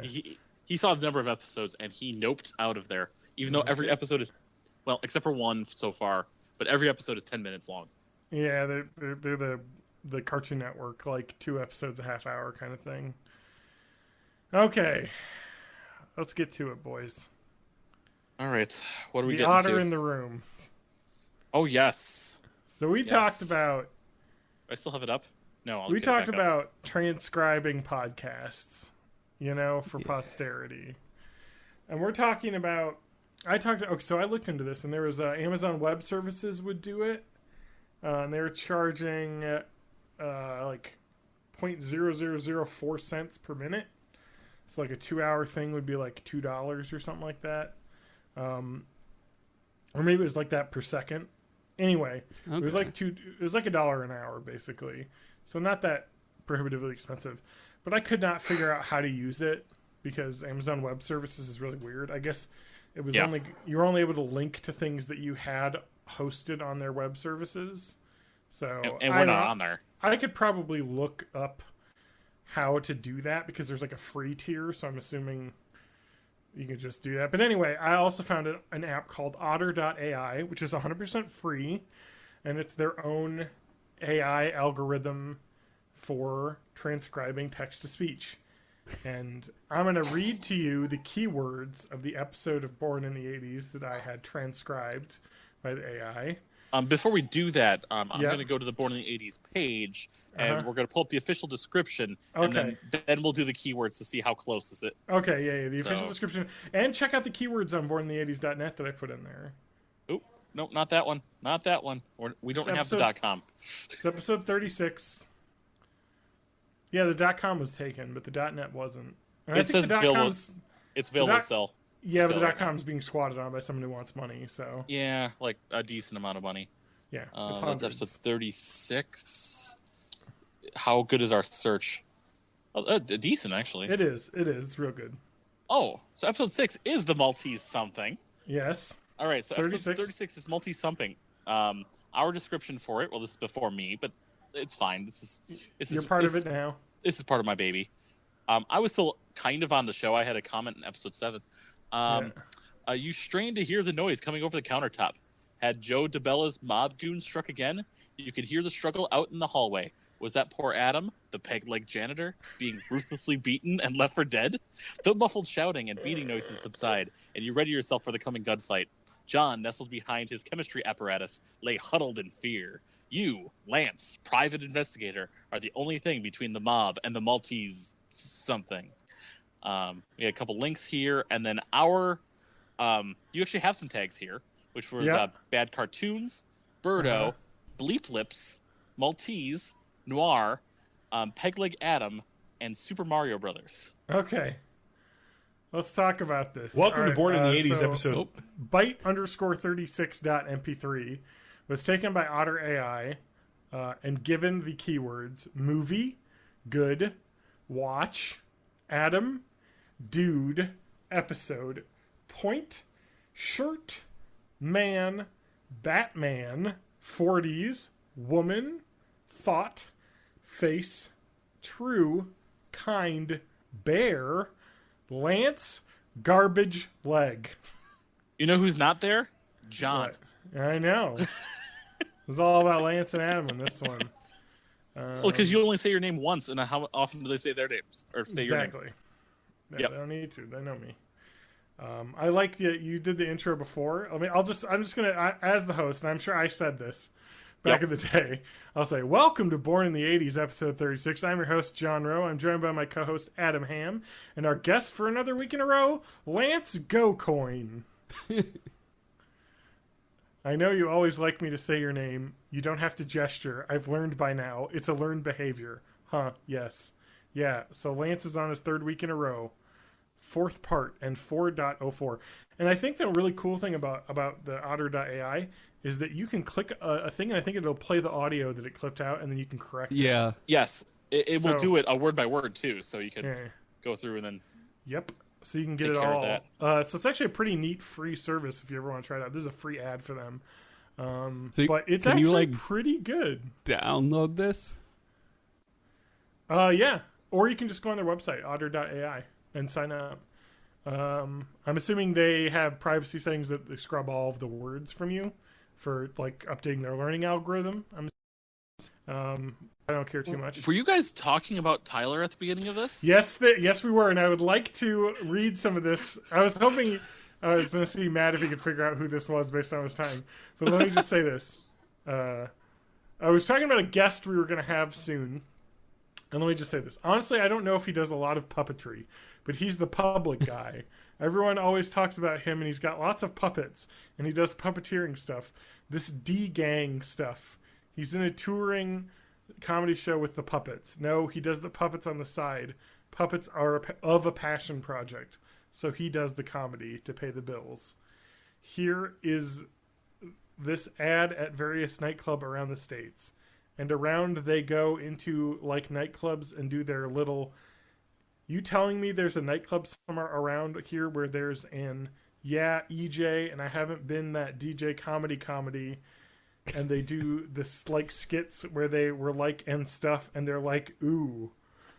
This is perfect transcription. I haven't seen it. Sounds like that's a description, so he's never been seen. Yeah, that's just completely, I see. Yeah, I mean, you know, with the way that this show is edited, it's not very bad. But here's a really funny part of that I wanted to bring out. And this is a conversation between me and Lance.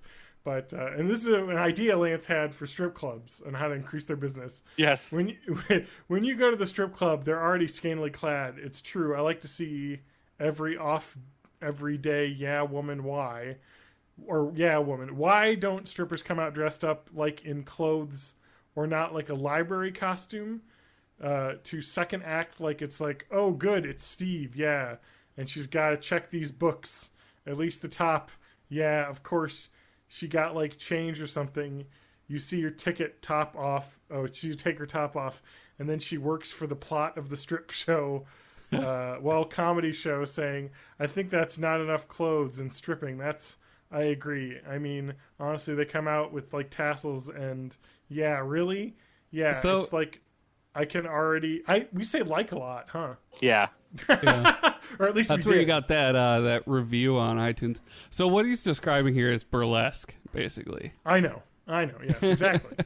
Yeah. But I just like his idea of like a stripper having a storyline and specifically asking for books from someone not having returned their books on time or something. The other thing that this algorithm is supposed to do is it's attempting to break up the text into the different speakers, but sometimes it's not doing it very well.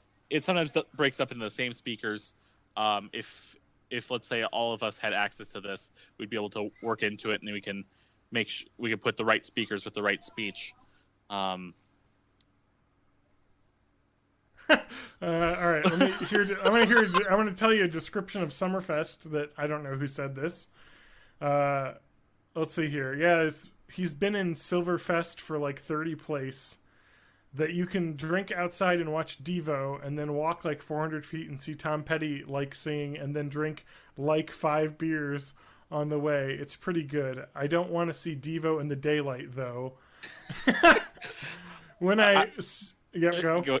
Keep going. It's fine. When I see they were at night. They play tonight. But that was really interesting. Is like last time I went there during the Sunday. And so they had like the bodybuild. This is me. I'm talking about this. The bodybuilding competition. And so there was like 100 dudes without shirts on. They're all like these totally rippling Quito dudes. I don't know. Like walking around without their shorts on. Well, I don't know about that. Shirts on. And I was like, this is weird without you were probably saying Guido because you're racist. Yeah, you're right. Yeah. Right.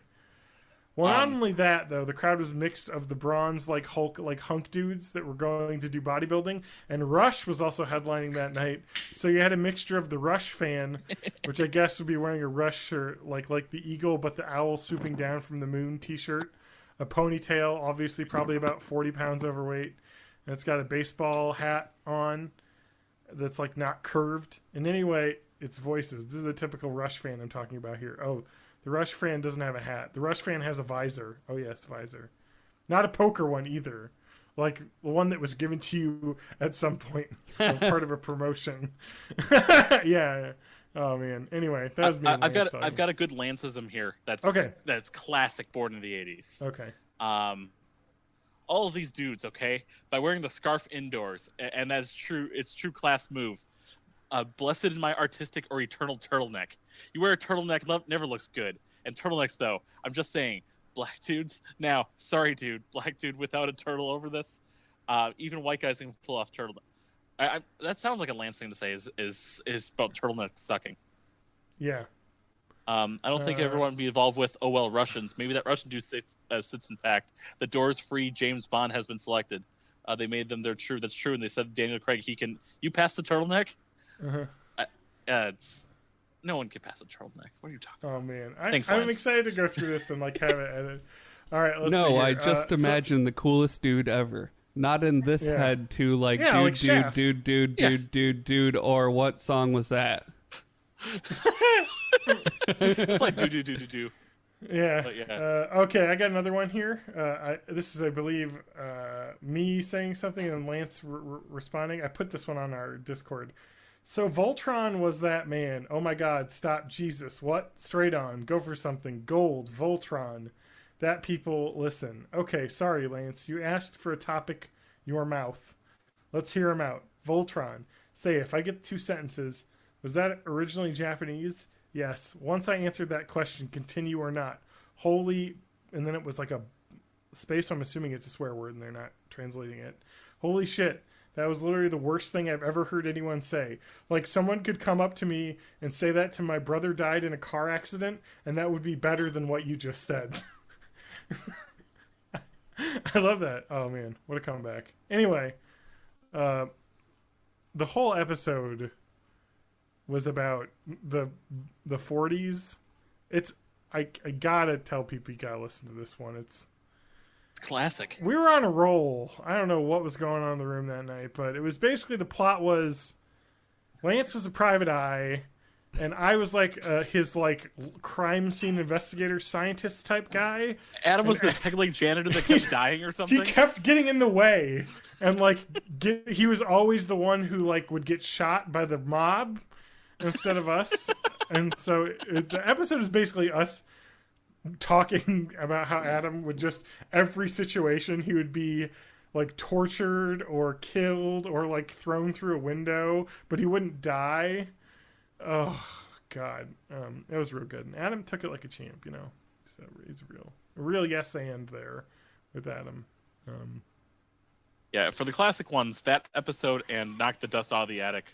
It's all good because that's the one where you guys were you made the new teen novel series. What was that? What was our plan on that? I don't even remember. Let's see. So the one where they knock the dust out of the attic and explains some schemes on how to get rich. Ideas range from war profiteering to land pirating to writing the next young adult book trilogy. I can see them dollar signs now. Lance really has a hard time grinding his gears this week. Listen after the end theme.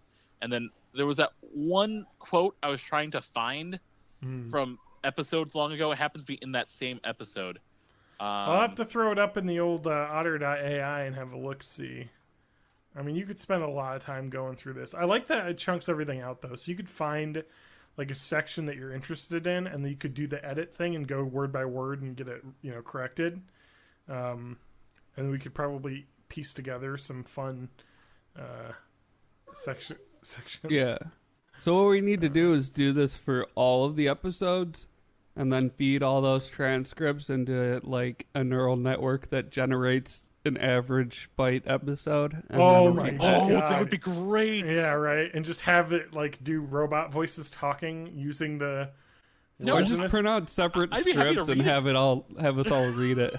Oh yeah. The problem is with this is what we would need to do is correctly chunk this out person to person. You know, well, that's fine.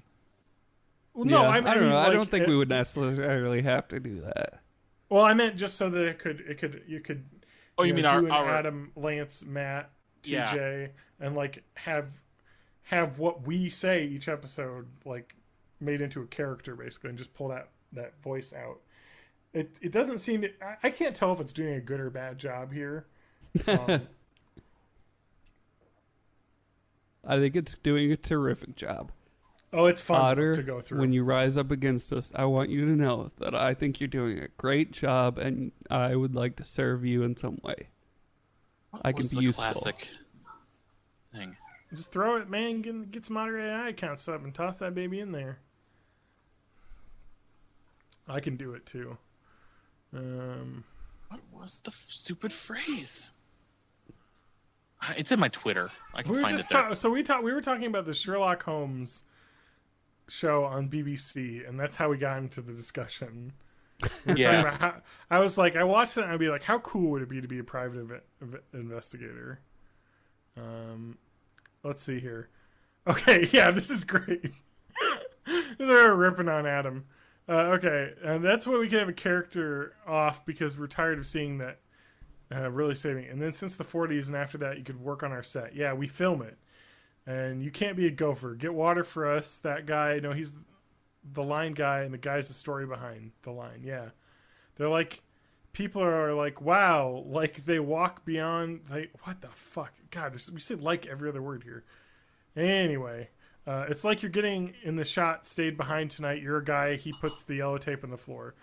For since Lance and I are big stars up, or Wrangler outside, are our trailers, and get the women.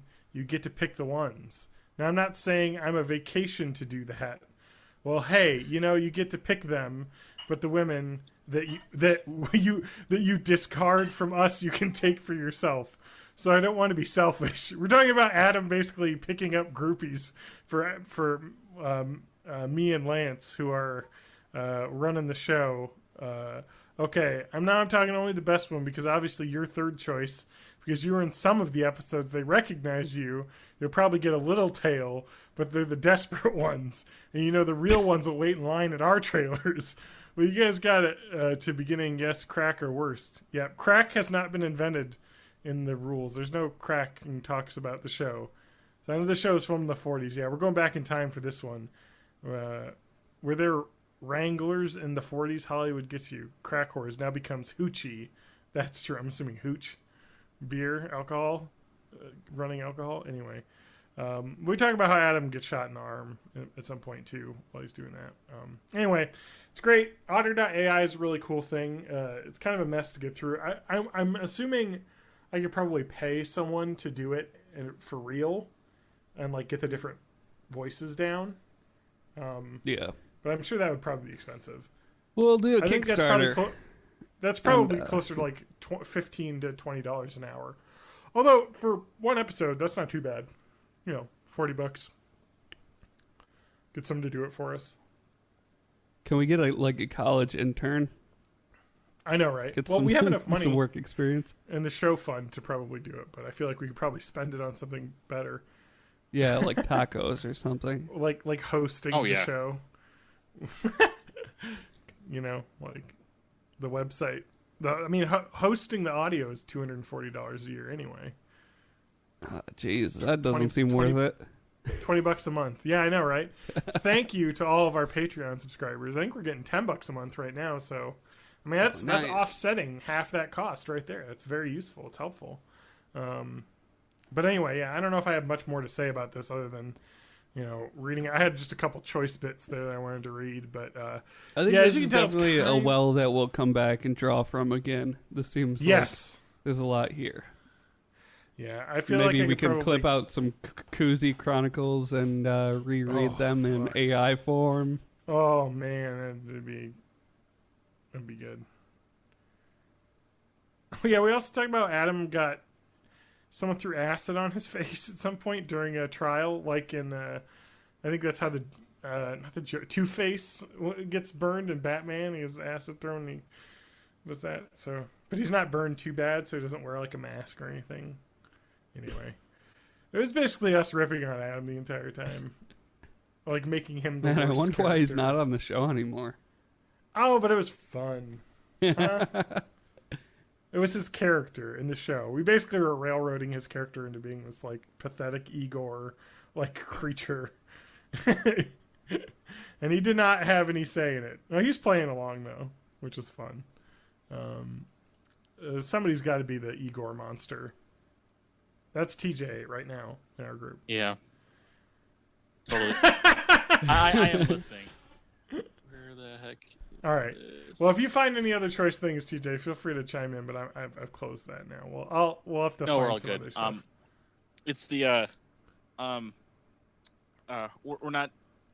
It was the phrase that used to be in our intro, with the intro that had the pre-recorded clips as opposed to clips from the episode. It was Lance. We're not trying to. We're trying to exploit 42. a generation or something. Yes, trying to exploit a generation. We're not trying to make art here. We're trying to exploit a generation. I can't remember what we had said. I think it was a Frankenstein like Twilight or something. Maybe it was something along those lines. Yeah, it definitely had some Harry Potter in it as well. Some Twilight. Yeah. It may have been like Hunger Games. Yeah, exactly. It was like a Twilight, like Frankenstein race, that also some of which could be in a magical school, but then they all had to fight in a games. Is that the for episode survival. that you coined the term Draculas as there being more than one? No. I've been doing that to Adam for about, 10 years, so. Because I know he hates it. Draculas. And we all know the Draculas. plural is Draculae. Yes, correct. Oh, that reminds me, just because it's come up on a YouTube video I just saw. What's the plural of octopus? There's Octopi. no, John, you're wrong. It's octopodes, and because I'm super smart and I know that it's a Greek word, so that's how you pluralize Greek words. If it was a Latin origin word, it would be octopi. That is So right. anyways. In common English, you can use the octopuses, but Yeah, octopodes is more correct. Although I've heard someone pronounce it octopodes, and that bugs the crap out of me. I'm going to call it Octopodes is fine. octopodes from now on. Yeah, it's octopodes It might be right. if you're It is using Greek. proper Greek pronunciation, but only an asshole would Octopodes do is that. fine. I like to say octopusi. Octopussy. Yeah. And now we're back to James Bond. Anybody else got anything to say? Should we wrap this We can wrap it up after we take a little trip. firework up? Okay. Where are we taking We a got to trip take a trip to, where? My neighborhood. Oh, fuck. Hey, you had it queued up. My neighbor. Oh, ho, ho, ho. Yeah. Oh, thank you. Are we back to next door? I'm on next door. Oh, wait. You I'm should on sign next up, door. TJ. I think I like this better. Let's do this. Here we go. This might be a little creepy.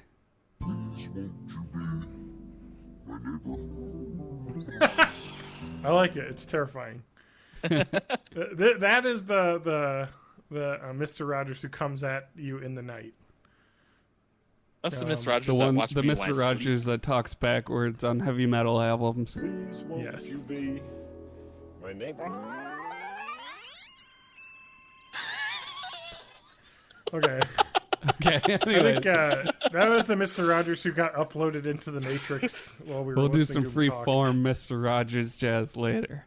Yeah. That's my new indie band as well. Freeform Mr. Rogers Jazz. All right. Let's talk about my neighborhood next door.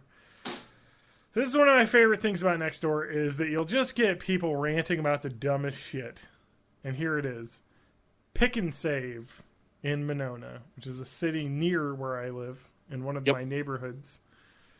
The manager at Pick and Save told me they're no longer carrying McCormick spice blends or spices.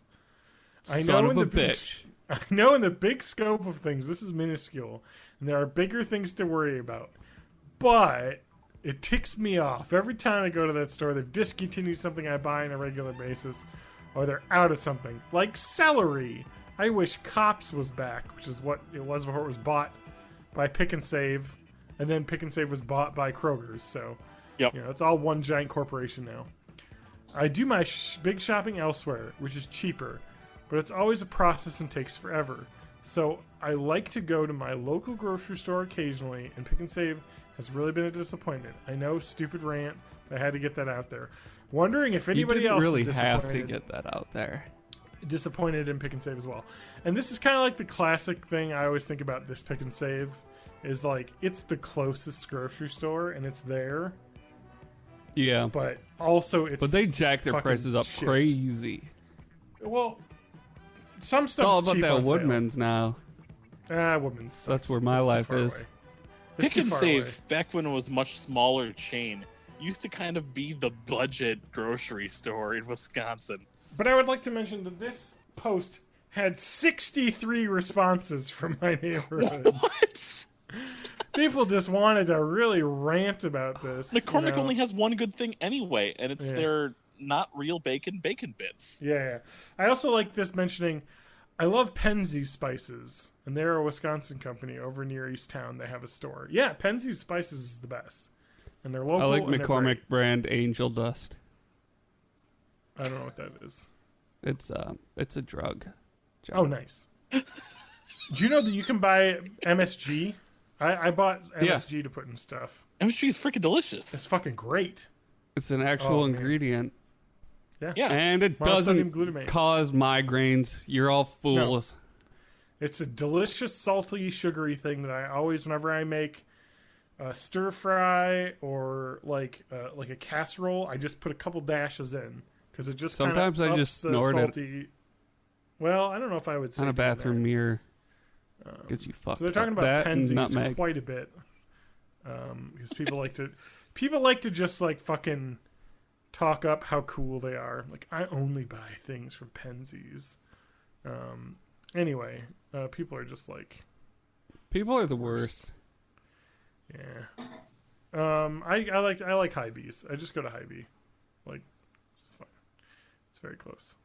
What else is going Wait, here's on? another one. Here's another one. Here's another one. Here's next another one. No. There's another comment. I'm just going through the comment here. You know, people like comment. Here we go. Here comes another person. Did you know in Wisconsin, 1 in 9 households struggles to put food on the table? 862,085 people live in communities with poverty rates at 20% or more. 21,399 veterans live below the poverty line. People are rioting in Venezuela and Brazil because there's no food in the stores. Be thankful for what you have. Like, what? I Well, just love fuck that, me, like, I guess. Yeah, I know. Like, oh, I'm sorry. Fucking. And that got 19 people liked that. Man. Anyway. I just love that, like, it's always, like, the way and then this is great because it's a social media, not by circle of friends or interest, but it's by location. So you get a real melting pot of people. And I love it when people just, like, fucking go off on stupid ass rants and stuff. And, like, it's good, though. But next door is nice, though, because, you know, if you lose the dog, you can usually get someone to find it for you pretty quick, you know, so. Or if you have a cooler of death. Or The cooler of death. What is this nonsense? Whoa. Okay, this is 48 minutes ago. This guy posted, I'm going to read this because it's a fucking novel. And it's, this is why people hate liberals. All right, let's get into This this. just in. Let's just get into this. Because some people have, like, okay, here we go. Civility has a price. After the war, the novelist John Hershey seemed to blame the Jews of Europe for meekly submitting to the Shoah. It was an oft-repeated refrain in the decade following the war. Before the war, the Weimar... This is talking about pick and save grocery store in a town. All right. Well, this is still a response to that. Yes. is this a Before response the to the war. person that was like, "Don't complain"? No, this you is just should a be thankful? response. No, Okay. this is just a response to This the is thing just in about general. McCormick Spices. Okay. Yes, yeah, exactly. Before the war, the Weimar Republic had a well-developed and very courtly judicial system. The Nazis, who were a minority party that came to power after losing the election, like the Bolsheviks before them, gradually consolidated their power by dismantling the constitutional republic step by step. Sound familiar? At the early steps, the judiciary could have stopped them, but because it was done under color of legal process, it would have been uncivil to do so. Before the election, I quit Facebook because I couldn't stand seeing posts by people I knew saying they were going to vote for Drumpf. Thank you for that. Because HRC was too crooked and couldn't be trusted. Now it turns out that was all Russian fake news, and we are all stuck with a Mussolini clone/clown. Is it uncivil to complain, or to complain about the guy who destroyed public employee collective bargaining and now wants to run for re-election as though he were a Dem? Just asking. If civility means politely allowing the Kochs, right, brothers, Koch brothers, and Waltons and Koch, other yeah. oligarchs to continue their unrelenting destruction of the American middle class, if labor organizing, picket lines, and strikes are not civil, then we will someday be accused of meekly walking into the ovens. Wow. We're gonna make him... they don't have McCormick Spices anymore. So This feels like a copy pasta. Continuing, there's more. He's bringing it around to food. I've been involved with food co-ops since 1967. I've been a founder, served on boards, been chief counsel, and handled their mergers and acquisitions. The point wasn't some romantic preference for the cooperative form of corporation, but a desire to take and keep control of our own food supply. We had second-level co-ops owned by co-ops, that operated at the wholesale level, modeled on the very successful Mondragon model of cooperatives in the Basque region of Spain. But the oligarchs got together and wiped them out. So now we have Whole Foods and United Natural Foods, Inc. If you think that's still allowing you to control your own food supply, I have a bridge to sell. Now, even in our co-ops, packaging is everywhere, and bulk food is the exception. You are what you eat, as they say, and you get society you build. If that's uncivil, then, to paraphrase Patrick Henry, so be it. That is a response to the Pick and Save discontinuing McCormick's brand spices. That is what we have here on Nextdoor. I can't. You know, So I'm trying one to of the things decide that if I think that's a crazy person or somebody that's just trolling, and I honestly can't tell anymore. I'm sorry, I just have to read the response from 8 minutes ago. A little long to read, but sometimes a history lesson and a good reminder of how the past can repeat itself can take a little more words to get the point across. Not sure if it belongs on the post about Pick and Save not carrying McCormick spices anymore, but whatever. Perfect. Thank you, MC. First new podcast. Yeah, that's my neighborhood. You know, I hear you. I think maybe this would be better somewhere else, but I hear you. Thank you. Look, man. That's how you deal with crazy people. Removing McCormick spices from the shelves is the first step towards the Nazis coming back.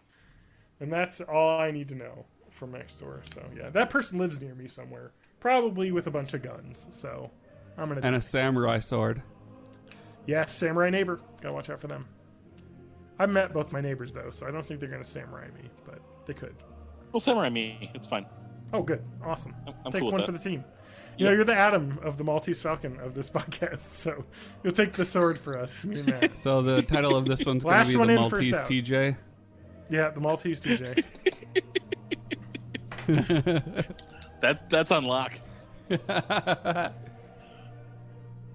was the something we were talking about. Yeah, we TJ. didn't know it at the time, but that's what it was.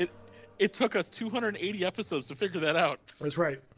I mean, if you go back and you listen to all the episodes, we've been dropping subtle clues the whole time. Yeah. And you first you have to get your decoder ring, and then you translate all of the clues. And then, hey, if you solve the mystery before now, congratulations, you win a shiny top.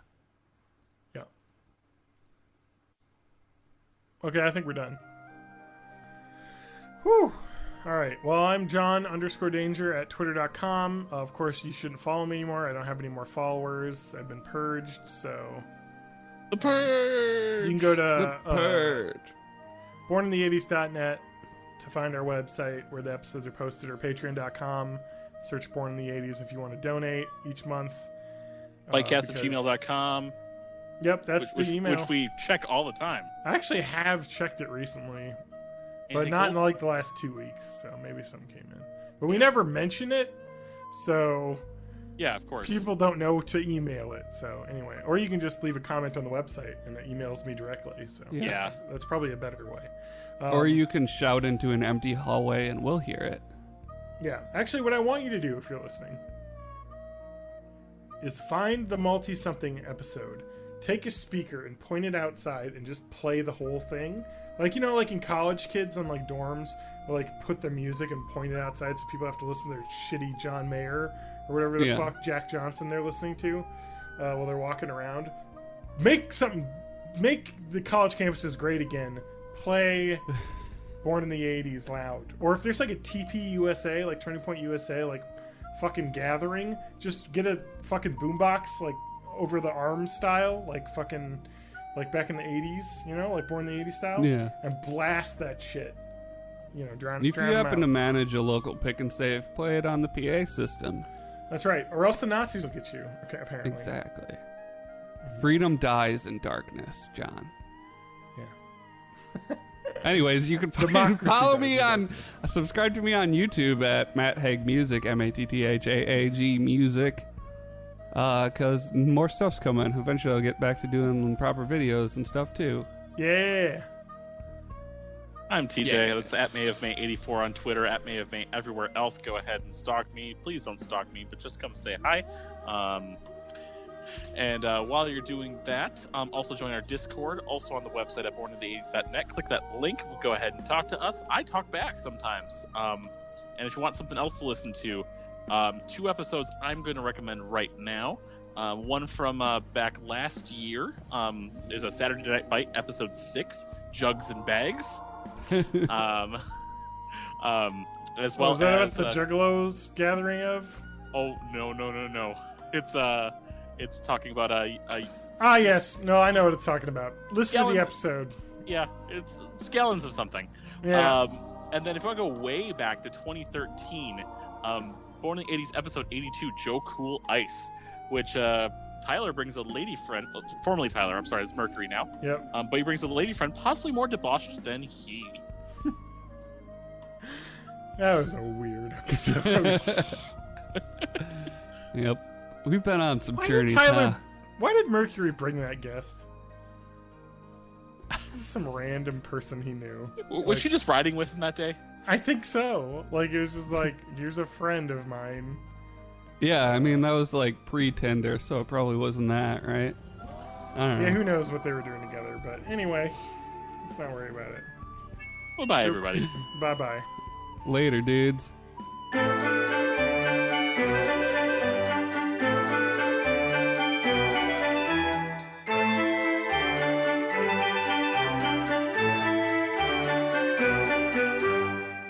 I spoiled it. That's okay. I also love that it assigned it keywords that we're going to go through, so at the top. Oh, shit. All right. Let me know when we're on Twitch, and I'll get levels here. Oh, I see we're on YouTube. Yeah, we just went live to YouTube, and we're live on All right, Twitch let me listen. when the delay catches up. Oh, my God. Don't forget to put yourself on studio. If you're me. I should be on studio. Do I sound like I'm on studio? Oh, All right, I'm on studio now. All right, that sounds way better, I'm sure. La-di-da-di-da.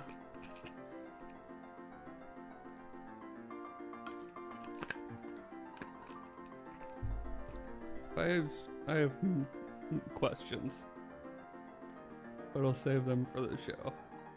Okay, About I think we about sound good. what TJ, can you talk? about what this otter thing is actually doing. oh, okay, yeah. I'm speaking with words and Okay. totally. All right, we sound good. Yeah, we do. Yeah, baby. You sound the best. I just How want to does look this sound? I just want to make sure my levels are on my microphone are set correctly. Yeah, that's what I go with. Okay. All right. So thanks for the farts, TJ. How's life? I guess we can save it for the podcast, huh? Yeah, we'll save it for the podcast. I've switched to video on. See, there's like Streams. lots of episodes, Freya. Yeah, well, we should go to the beginning, and you can start watching from the beginning, and everything will make sense. TJ's talking to us right now. TJ's parenting.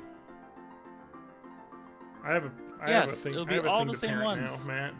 All the ones What? I've already seen, I have a thing to parent now. and this will just Yeah. go. I don't I have to hit saw anything. that Lauren posted that picture of the dog bed on Facebook, and someone was like, "Are you pregnant?" It's like, no. Yeah, that was. It's very like, clearly for a dog. I don't remember who that was too, because I remember seeing that and be like, "Are you fucking? What? Like, are you All right. stupid? Like, it's a dog bed with a dog toy." A baby toy. Yeah, I mean, rattles are not that far off from dog. Did you want your phone? But Okay, I'm gonna toss it on. If anything, the a rocking dog chair. toy has to be more sturdy. I know. Has But to then be you'll know where it is. Better construction. oh yeah, I have no clue the hell this is. It's probably maybe an older person. No, it's a clueless person. I posted Long pictures distance. of Judy on Facebook. Oh fuck, my eyes itch. What's your dog's Old name? Judy. Judy. What's she named after? Just just because we wanted a lady name. Because you like person names for pets? Yeah. All right. She's Named for Dame Judi Dench. Yep, exactly. She's a good girl so far. She really likes her toy. And we got Darth Vader themed dog bowls because they were on clearance. And they were big. So we were like, alright. Like, they work. So. Uh-oh. I'm being approached. Lauren, what's wrong? You going to the bathroom? You can't do that. You can't leave Judy alone. Can you shut the door? I was leaving the door open for the cats because I'm sure they need because the litter box is in the computer room here. But now I'm gonna shut it because we're gonna record. So okay. Welcome to Born in the 80s, episode 36. I'm your host, John Rowe. I'm joined by my co-host, Adam Ham, and our guest for another week in a row, Lance Kilcoin. Or, sorry, no. I should read it as it says. Read it correctly. Sorry, Lance Gocoin. Okay. No, let's get started. We'll get into that. All right.